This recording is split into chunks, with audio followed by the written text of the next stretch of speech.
Vamos então à introdução da lição.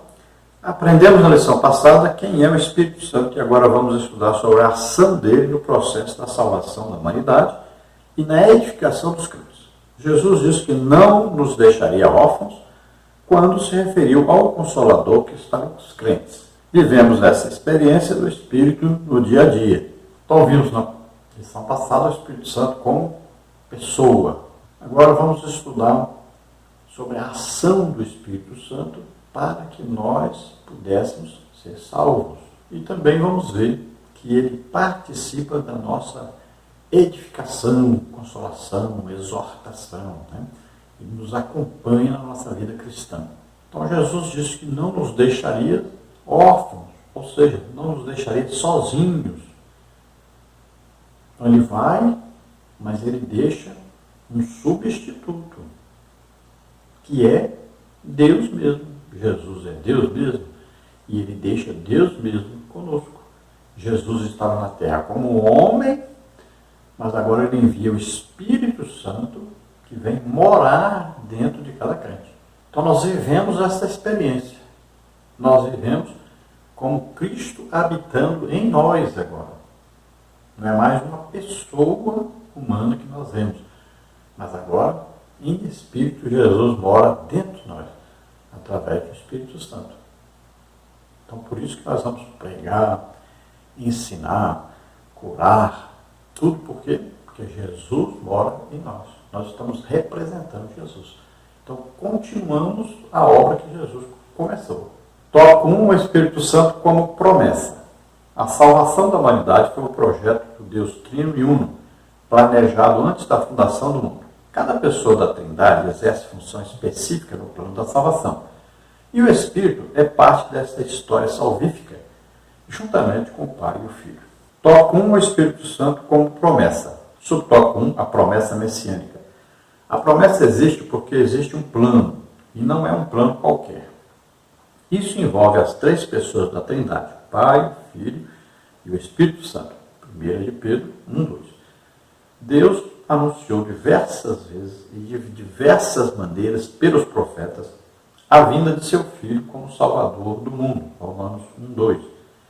Isso significa a participação do Espírito Santo, de modo que a promessa messiânica é acompanhada da promessa do Espírito. Isaías 32:15, 42:1-2, Isaías 61:1. Confirmada no Novo Testamento. Mateus 12:18, Lucas 4:18-21.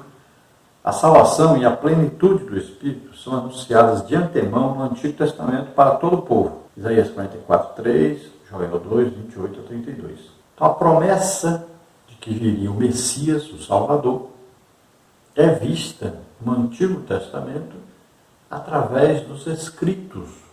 Os profetas usados pelo Espírito Santo já mencionaram a vinda de Jesus para nos salvar. Quem é que inspirou os profetas?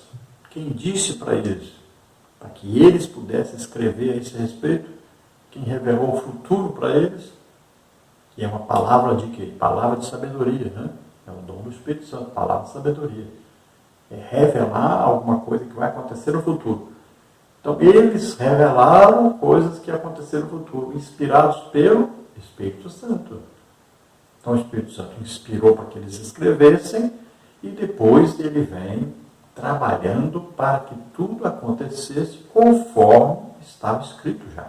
Então, o Novo Testamento vem confirmando o que estava pré-dito no Antigo Testamento. Ou seja, o que foi vaticinado no Antigo Testamento, o Novo Testamento confirma. Por isso que está escrito, e a Virgem conceberá e dará à luz um filho. Aí, quando Maria é visitada por um anjo, ele vem dizer para ela que estava escrito, e agora ia acontecer através dela. Ela era virgem? Então cumpriu aquilo que estava escrito. Quando os soldados vão quebrar ali as pernas daqueles que estão crucificados, não quebra a de Jesus, porque a Bíblia diz, para cumprir o que estava escrito, que nenhum osso dele seria quebrado. Olha aí. Isaías, por exemplo, né, é o chamado profeta messiânico. Então ele diz em detalhes muitas coisas a respeito de Jesus e o sacrifício de Jesus. Então aquilo ali foi tudo inspirado pelo Espírito Santo, depois se cumpriu. E Deus é detalhista, cumpre-se tudo nos mínimos detalhes. Olha, quando Jesus disse, eu sou o pão da vida, olha, pão nasce onde? Na padaria. Onde é que Jesus nasceu? Na padaria. Belém, Betlehem, que é o quê? Casa de pão. Jesus nasceu em Belém. Tudo com Deus é assim, nos mínimos detalhes, tudo se cumpre, tudo tem sentido. E o próprio derramamento do Espírito Santo também foi vaticinado, foi dito no Antigo Testamento. Joel 2,28, né? Vemos Isaías aí, por outras línguas falarei a esse povo, né? Por línguas estranhas falarei a este povo, por lábios gaguejantes, né? Existem várias traduções, tudo falando de línguas, batismo do Espírito Santo, de derramamento do Espírito Santo. Então já estava escrito. Tudo isso que está acontecendo, né? Tudo estava escrito. Então tudo que ia acontecer com Jesus para ele nos salvar, já estava escrito. Era o plano de redenção. E quando vem o Novo Testamento, esse plano é cumprido, é realizado por Jesus Cristo. Quem dá o poder para Jesus realizar é o Espírito Santo. Quem revela esse plano para nós é o Espírito Santo. Então, sobre o tópico 2, na Antiga Aliança, há uma diferença da atuação do Espírito Santo antes e depois do Pentecostes. As múltiplas manifestações do Espírito são conhecidas desde o Antigo Testamento. E uma delas era a capacitação de pessoas para obras específicas, como a de profeta, Números 12:6, ou a de liderança, como está em Juízes 6:34, 1 de Samuel 16:13. Essas habilitações eram espirituais. Profecias, Números 11:25. Revelações, Ezequiel 8:3. E milagres, 1 de Reis 18:12. Também aptidões individuais, artísticas, Êxodo 31:3. E habilidades para a liderança militar e política, como está em Juízes 3:10, Zacarias 4:6 e 7. Então existe diferença da atuação do Espírito Santo no Antigo Testamento e da atuação do Espírito Santo no Novo Testamento. Vamos ver, por exemplo, os dons do Espírito Santo. Todos os dons do Espírito Santo que são manifestos pela igreja existiram no Antigo Testamento? Houve manifestação deles no Antigo Testamento? Sim. Mas existe a grande diferença, olha bem. Elias, sabemos que Elias fez por volta de 7 milagres, Eliseu 14. Mas olha só a diferença grande que existe. Hoje, um crente, num dia só, pode aí ser usado para 100 milagres, num dia só. Olha que grande diferença. Naquele tempo, o que acontecia? O Espírito Santo vinha para uma determinada ação através de alguém, ele acabou de fazer aquilo, ele voltava. Depois, vinha para usar de novo, e usava, voltava. Ele não ficava residente na pessoa. Hoje é diferente, ele reside em nós. Nós somos templo do Espírito Santo, morada do Espírito Santo, habitação do Espírito Santo. Nós somos o que? Tabernáculo do Espírito Santo. Então ele mora dentro de nós. Então o poder que ele tem é imenso. Não tem como alguém mensurar, dizer ele pode isso, não pode isso. Não existe nada impossível para Deus. E ele está dentro de nós. Mora em nós. É muito diferente do Antigo Testamento. Então você fala assim, mas e línguas? Será que alguém falou no Antigo Testamento? Sim. Os eruditos, que realmente entendem, né, que são crentes hoje, né, aqueles judeus que hoje se converteram ao Evangelho, quando Bildade e Medade ali, eles falaram, né, profetizaram no arraial, Quando Moisés escolhe aqueles 70, né, esses 2 ficaram para trás. Então, os eruditos dizem que ali quer dizer falaram em línguas desconhecidas. Quer ver outra manifestação de língua desconhecida? Aquela língua escrita na parede, lá no rei Belsazar, aquela língua ali é uma língua desconhecida. Ninguém poderia decifrá-la. Olha a interpretação de línguas aí. Daniel foi lá e interpretou aquela língua. Ele disse o que estava escrito, mas estava escrito numa língua que não era conhecida em parte nenhuma do mundo. Então, se nós olharmos, estudarmos bem direitinho, todos os dons do Espírito Santo se manifestaram no Antigo Testamento. Olha, dom da fé, ressuscitar morto. Aí Elias, Eliseu, ressuscitaram morto. Sim. Então veja só, as manifestações do Espírito Santo existiram, mas em menor quantidade no Antigo Testamento. Porque o Espírito Santo não morava, não era residente na pessoa, não era residente do profeta, não era residente do rei, não era residente em ninguém. Mas no Novo Testamento, ele é residente, por isso essa multiplicação. Por isso que nós podemos hoje orar e milhares de pessoas serem curadas. Enquanto no Antigo Testamento, quem mais foi usado aí em curas e tal, milagres, foi Eliseu. Aí, pouquíssimas vezes, durante toda a sua vida. Já no Novo Testamento, um crente, só um crente, é usado às vezes por milhares de curas e milagres. Um crente só. Então você entende direitinho como é que funciona. É completamente diferente. Então existia lá, por exemplo, alguém que era um juiz, né, que julgava as causas, alguém que liderava Israel. Hoje existem quantos líderes? Milhares de líderes. Né? A igreja está aí com milhares de líderes. Então a atuação é diferente. Subtópico 3, a promessa do Consolador. A vinda do Consolador estava associada à volta de Jesus ao céu. Convém que eu vá, porque se eu não for, o Consolador não virá a vós. Versículo 7. Isso porque o cumprimento dessa promessa estava vinculado à obra expiatória do Calvário. Atos 2, 32 e 33. Jesus disse também que tinha muita coisa para ensinar aos seus discípulos, mas eles ainda não estavam preparados para ouvir. Não poderiam suportar a mensagem sem a ação do Espírito Santo. Jesus precisava voltar ao Pai para possibilitar a vinda do Consolador. Então veja que Jesus diz que é necessário que eu vá. Porque se eu não for, o Espírito Santo, o Consolador, não virá. Então veja só, era necessário. Não tinha como coexistir, né? Jesus como pessoa e o Espírito Santo morando dentro dos crentes.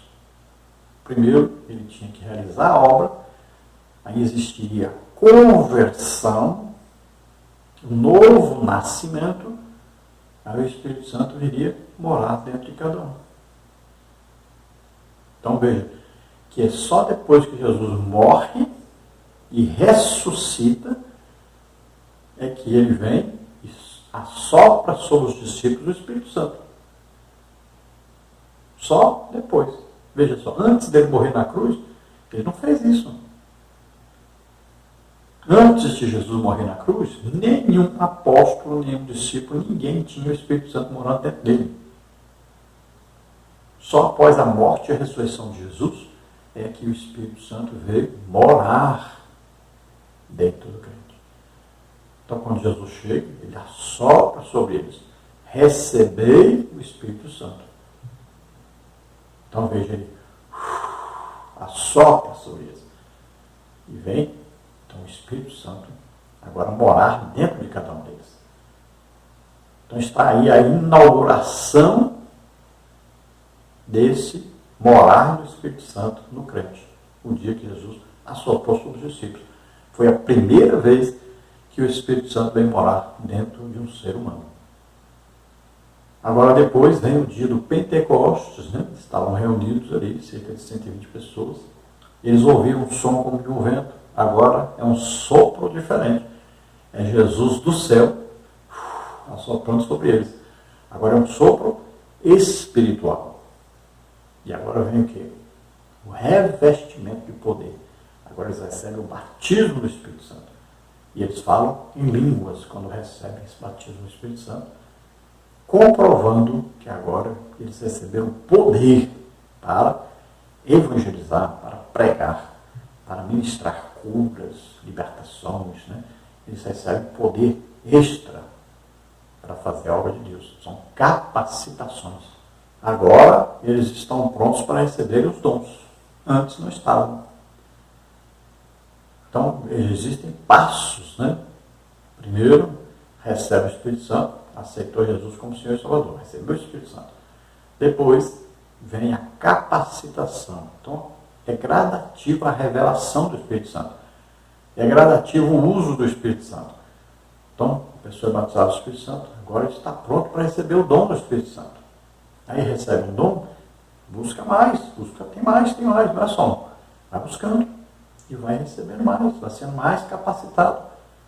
Está tão difícil de alguém querer os dons, de ser usado em dons, que muitas pessoas estão recebendo vários dons de uma pessoa só, devido a essa escassez de gente desejando.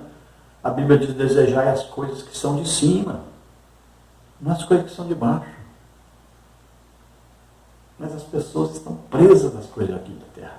Tópico 2, o Espírito Santo consola e ensina. O Consolador é enviado pelo Pai em nome de Jesus para ensinar os discípulos e fazê-los lembrar de tudo o que o Filho ensinou e para testificar dele. Então, tópico 2, subtópico 1, o Consolador. Vimos na lição passada a base bíblica da consubstancialidade do Consolador, o Espírito Santo, com o Filho. O termo grego paráclitos vem da proposição para ao lado de próximo e do verbo kaleo, chamar, convocar. De modo que essa palavra significa defensor, advogado, intercessor, auxiliador, ajudador, paracleto. Esse vocábulo só aparece 5 vezes no Novo Testamento. 4 vezes se refere ao Espírito Santo, João 14, 16, 26, 15, 26, 16, 7.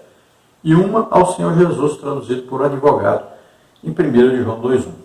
A ideia de paráclitos é de alguém chamado para estar ao lado para ajudar. A tradução consolador é mais apropriada no contexto da promessa anunciada por Jesus no Evangelho de João.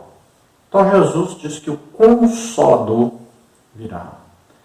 Que o Consolador, então, para nós já veio, é o Espírito Santo. Então, olha, a principal função do Espírito Santo é nos ajudar. Então vamos dar um exemplo. Se eu estou aqui com um tablet, aí vamos dizer que seja uma coisa bem pesada. Então eu vou pegar aqui de um lado e não vou dar conta de levantar. O que eu faço? Eu chamo alguém para ajudar.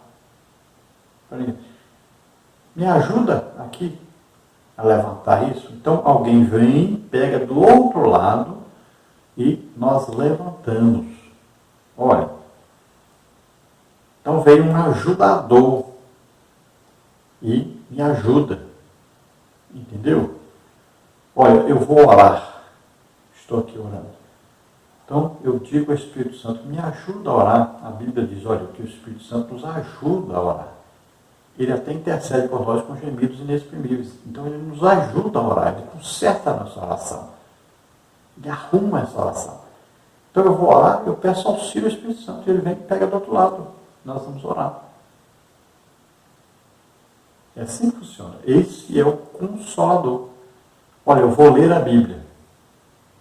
Aí, estou lá, não estou conseguindo entender. O que eu faço? Espírito Santo, me ajuda aqui. E ele vem, pega do outro lado. Ele vai agora o quê? Me ensinar, me ajudar a entender aquilo que eu estou lendo. Esse é o Consolador. O Espírito Santo. Está todo o tempo conosco para nos ajudar. O problema é que as pessoas não se lembram disso, ou não sabem disso, ou não pedem ajuda. Subtópico 2, o ensinador.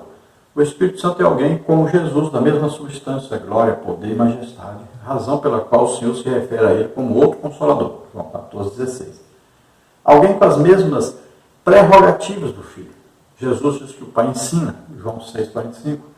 O ensino era parte do ministério de Jesus, Mateus 4, 23, 7, 29. De modo que essa tarefa é parte também da atuação do Espírito Santo. Mas aquele Consolador, o Espírito Santo, que o Pai enviará em meu nome, vos ensinará todas as coisas e vos fará lembrar de tudo quanto vos tenho dito. João 14, 26. O Espírito nos ensina a compreender as Escrituras para a evangelização. 1 Coríntios 2, 13. E aqui nós podemos acrescentar, que João diz que nós não necessitamos que ninguém nos ensine, porque a unção do Espírito Santo permanece em nós e ela nos ensina todas as coisas. Então veja bem que o Espírito Santo nos ensina, ele nos auxilia para compreendermos a palavra de Deus. Pouca gente usa isso, pouca gente entende isso. Então a maioria das pessoas, tudo que ele quer aprender sobre a Bíblia, ele pega livros, e mais livros, e mais livros, e aí só estuda aquilo que está nos livros. Mas ele não para orar. Se ele estivesse jejuando, orando, e pedindo revelação ao Espírito Santo, ele entenderia muito melhor do que apenas lendo livros. Muitas vezes os livros fazem confundir a pessoa até. Podem ajudar? Depende. Quem escreveu o livro? Será que ele recebeu a revelação do Espírito Santo? Ou será que ele buscou no outro livro?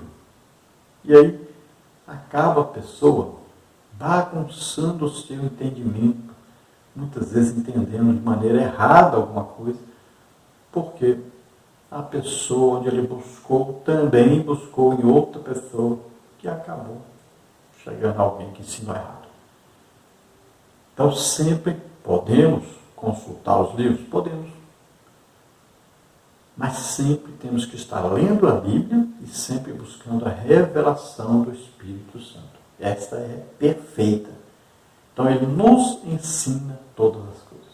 E se nós estamos lendo a Bíblia, ele nos fará lembrar. Na hora que para nós entendermos, ele nos faz lembrar.